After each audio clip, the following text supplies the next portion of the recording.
After a 5-year battle, the Virginia legislature has voted to expand Medicaid coverage for some 400,000 poor people, despite opposition from the White House.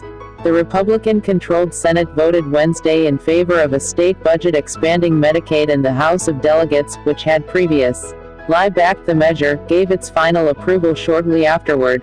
Several Republicans in both chambers joined with Democrats to approve the measure. Democratic Gov. Ralph Northam, a pediatrician who made Medicaid expansion a centerpiece of his campaign in 2017, is expected to sign the legislation soon. Things take time. They happen in steps here, Gov.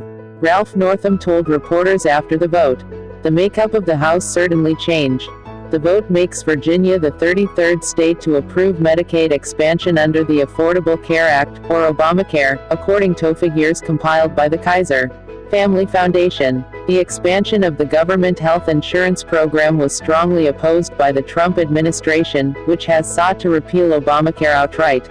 The move also reflected the state's sharp shift to the left in the 2017 elections, in which Democrats picked up 15 seats in the House of Delegates and almost took control of the body.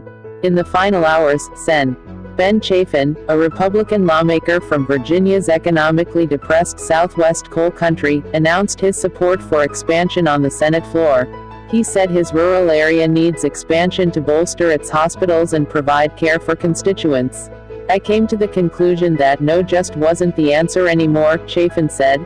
Virginia GOP Speaker Kurt Cox, however, said the Trump administration's openness to conservative reforms, including work requirements, was probably the biggest key in getting Republican support for the Medicaid expansion.